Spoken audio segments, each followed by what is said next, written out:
11वें अंतर्राष्ट्रीय योग शिविर के इस अवसर पर महायोगी गुरु गोरक्षनाथ योग संस्थान, गोरखपुर आयुष विभाग एवं प्रशासन, गोरखपुर प्रशासन की तरफ से परम पूज्य महाराज जी का स्वागत, अभिनंदन, वंदन।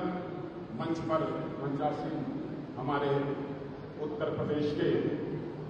जल शक्ति मंत्री माननीय स्वतंत्र देव सिंह जी, गोरखपुर के महापौर तेजस श्रीवास्तव जी, मैं अंतर्राष्ट्रीय योग दिवस के इस अवसर पर आप सभी का स्वागत, अभिनंदन करता हूं। इस अंतर्राष्ट्रीय योग दिवस पर साप्ताहिक योग शिविर को 15 जून से लेकर के 21 जून तक, जो 1981 में गोरखपीठ के तत्कालीन पीठाधीश्वर ने अपनी एक सोच रखी, जो निरंतर आज गतिमान है। यहाँ के योग के द्वारा, योग प्रशिक्षण के द्वारा जो लोग योग का प्रशिक्षण प्राप्त करते हैं, जन कल्याण में यहाँ से अपने गांव में, अपने दूर दराज में जाकर के योग के द्वारा सभी को जोड़ने का जो उद्देश्य है इस योग शिविर का, वह आज पूरा होता नजर आ रहा है। इसलिए वट वृक्ष के तरफ जा रहा है। आप सभी से अनुरोध है, आप सभी लोग आसन ग्रहण कर लें। इस अवसर पर मैं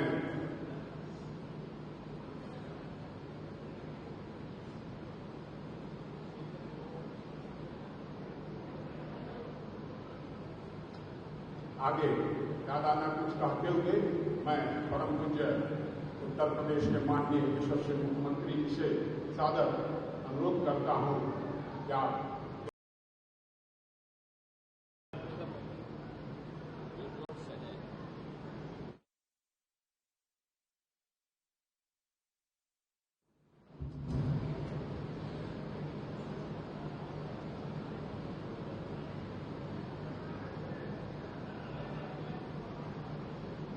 ग्यारहवें अंतर्राष्ट्रीय योग दिवस के अवसर पर आज के इस विशिष्ट कार्यक्रम में गोरखपुर में मेरे साथ उपस्थित उत्तर प्रदेश सरकार के जल शक्ति मंत्री श्री स्वतंत्र देव सिंह जी, गोरखपुर के लोकप्रिय सांसद श्री रवि किशन जी, गोरखपुर के महापौर डॉक्टर मंगलेश श्रीवास्तव जी, कालीबाड़ी के श्री महंत रविंद्र दास जी महाराज, सभी मान्य जनप्रतिनिधिगण,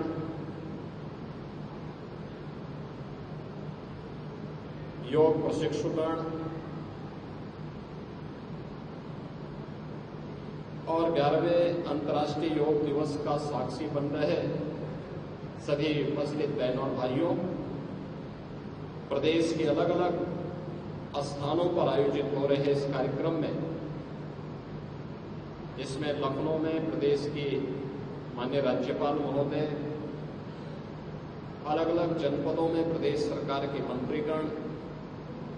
वरिष्ठ जनप्रतिनिधिगण, ये सभी इस कार्यक्रम का हिस्सा बन रहे हैं। और आंध्र प्रदेश के विशाखापट्टनम में आदरणीय प्रधानमंत्री जी स्वयं इस कार्यक्रम के माध्यम से पूरी दुनिया को भारत के योग के महत्व के बारे में अवगत करा रहे हैं। मैं सबसे पहले 11वें अंतर्राष्ट्रीय योग दिवस के अवसर पर आप सभी को हृदय से बधाई देता हूं और इस आयोजन में आप सभी का स्वागत करता हूं, अभिनंदन करता हूं। योग भारत की ऋषि परंपरा का एक ऐसा हम सब के लिए मंत्र है जो स्वस्थ काया के साथ साथ हमको एक स्वस्थ मस्तिष्क भी उपलब्ध करवाता है।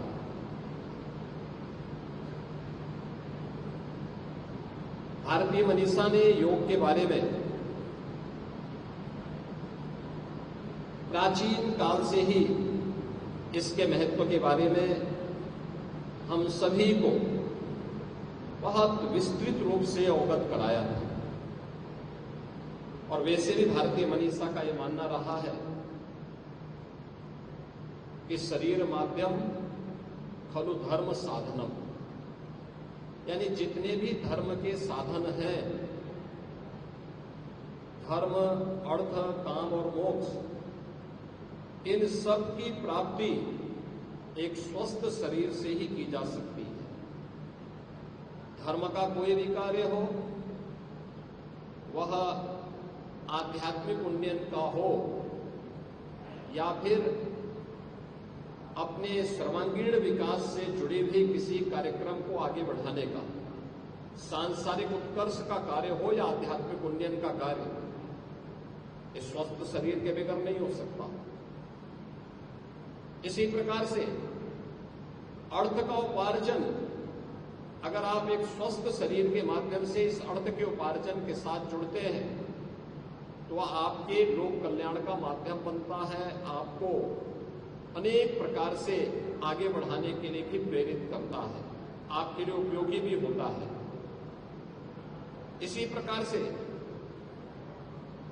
कामनाओं की पूर्ति भी आपकी तभी होती है जब आप स्वस्थ शरीर में हैं, एक स्वस्थ शरीर आपके पास है। और मुक्ति के मार्ग के लिए, यानी व्यक्ति को एक स्वस्थ शरीर से ही आध्यात्मिक उन्नयन के उच्च सोपानों को प्राप्त कर सकता है, जिसके माध्यम से हमारी ऋषि परंपरा ने हम सबके सामने एक विस्तृत भंडार प्रस्तुत किया है। इस शरीर माध्यम खलु धर्म साधनम का जो भाव है, इसकी पूर्ति अगर हमें कहीं से प्राप्त होती है तो वह योग के माध्यम से हमें प्राप्त होती है। योग भारत की ऋषि परंपरा का वह प्रसाद, जिसे लोक कल्याण का माध्यम बना करके आत्म कल्याण के माध्यम से, लोक कल्याण का माध्यम बना करके विश्व कल्याण का मार्ग, जिसके माध्यम से भारत ने प्रशस्त किया था। और ये एक लंबी परंपरा, इसके अलग अलग आयाम हम सबको देखने को मिलते हैं। और जब भी भारत की दुनिया में तुलना होती है तो वह केवल आर्थिक उन्नयन के लिए नहीं, आर्थिक उन्नयन उसका एक पक्ष है, लेकिन साथ साथ चेतना के उच्च आयाम के माध्यम से भारतीय मनीषा ने दुनिया को जिन स्थितियों से अवगत कराने का कार्य किया था, उन स्थितियों, उन चेतना के उच्च आयामों के माध्यम से व्यक्तित्व के विकास के साथ साथ ब्रह्मांड के उन रहस्यों के उद्घाटन करने में, जो आज भी विश्व मानवता के लिए दुर्लभ जैसा है, लेकिन भारत के धर्म ग्रंथों में वह सब कुछ पहले से समाहित करके एक विरासत के रूप में हम सबको, हमारी ऋषि परंपरा ने उन्हें वेदों के माध्यम से, उपनिषदों के माध्यम से, पुराणों के माध्यम से, तमाम स्मृतियों के माध्यम से, शास्त्रों के माध्यम से हम सबके सामने प्रस्तुत किया है। योग की उसी परंपरा को आगे बढ़ाने का आधुनिक युग में श्रेय जाता है देश के यशस्वी प्रधानमंत्री श्री नरेंद्र मोदी जी को। याद करिए, योग की सुविधा को दुनिया के अंदर अलग अलग व्यक्ति अपने नाम से पेटेंट कराता था। कोई योगासन को पेटेंट कराता था,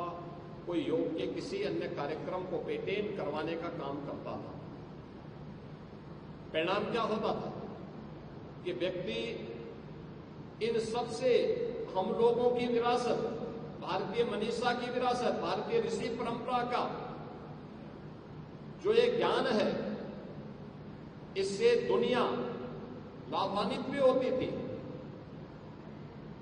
लेकिन अपने नाम से उन कार्यक्रमों को, उन यौगिक क्रियाओं को अपने नाम से पेटेंट कराने का काम करती थी, अपने नाम से ग्रंथों की रचना करती थी, और अंततः परिणाम क्या होता था कि भारत अपनी विरासत से वंचित हो जाता था। लेकिन हर भारतवासी इस बात के लिए आभारी है प्रधानमंत्री मोदी जी का कि उन्होंने, उनके प्रयास से यूएनओ ने 2014 में प्रधानमंत्री बनने के बाद योग की इस विरासत को मान्यता दे करके, वैश्विक स्तर पर मान्यता देकर के 21 जून की तिथि को अंतर्राष्ट्रीय योग दिवस के रूप में मनाने का निर्णय लिया, और 21 जून 2015 से लेकर के लगातार केवल भारत ही नहीं, दुनिया के लगभग 190 देश भारत की इस योग की विरासत के साथ जुड़ करके अपने आप को गौरवान्वित महसूस करता है। भारत की इस योग की विरासत के साथ भारत की ऋषि परंपरा के प्रति हम सबका एक कृतज्ञता भी है। आने वाली पीढ़ी को अपनी विरासत से के साथ जोड़ने का एक प्रयास भी है, और एक स्वस्थ शरीर के माध्यम से एक स्वस्थ मस्तिष्क की अवधारणा को साकार करने का भी एक अभिनव प्रयास है। क्योंकि भारतीय मनीषा तो इस बात को कहती है कि न तस्य रोगो न जरा न मृत्यु प्राप्तस्य योगाग्नि मयम शरीरम, यानी जिसके पास योगाग्नि से तपा हुआ शरीर प्राप्त हुआ है, योगमय शरीर प्राप्त हुआ है, उस व्यक्ति के लिए जरा यानी बुढ़ापा, मृत्यु, ये सभी उससे कोसों दूर भागते हैं। क्योंकि स्वस्थ शरीर, अगर व्यक्ति ने बीमारी से व्यक्ति ने मुक्ति पा ली, व्यक्ति ने असमय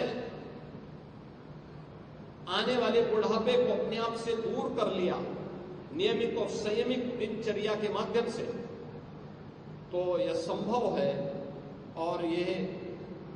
मेरा भी सौभाग्य है कि मुझे इस 11वें इस योग अंतर्राष्ट्रीय योग दिवस के अवसर पर महायोगी भगवान गोरक्षनाथ की इस पावन धरा पर इस योग दिवस का साक्षी बनने का अवसर प्राप्त हो रहा है। इससे पहले मैं पिछले 8 वर्षों से मुझे लखनऊ में या अन्य स्थानों पर इस आयोजन के साथ जुड़ने का अवसर प्राप्त हुआ। इस बार 11वें योग दिवस के कार्यक्रम के साथ जुड़ने के लिए मैं स्वयं गोरखपुर में उपस्थित हुआ हूं। मैं एक बार फिर से आप सभी को उत्तर प्रदेश के अंदर अलग अलग स्थानों में 11वें योग दिवस के कार्यक्रम के साथ साक्षी बन रहे सभी योग प्रशिक्षुओं का, योग जिज्ञासुओं का, योग साधकों का हृदय से स्वागत करता हूं, उनका अभिनंदन करता हूं, और योग का यह प्रसाद आप सबके जीवन में आपको स्वस्थ शरीर और स्वस्थ मस्तिष्क के माध्यम से लोक कल्याण के मार्ग पर प्रशस्त कर सके, इस बात के लिए मैं आप सबके प्रति अपनी शुभकामनाएं देता हूं। हम समाज और राष्ट्र के कल्याण के मार्ग को प्रशस्त कर सके, इस विश्वास के साथ 11वें अंतर्राष्ट्रीय योग दिवस के अवसर पर आप सभी के प्रति मैं अपनी मंगलमय शुभकामनाएं देता हूं। धन्यवाद। जय हिंद।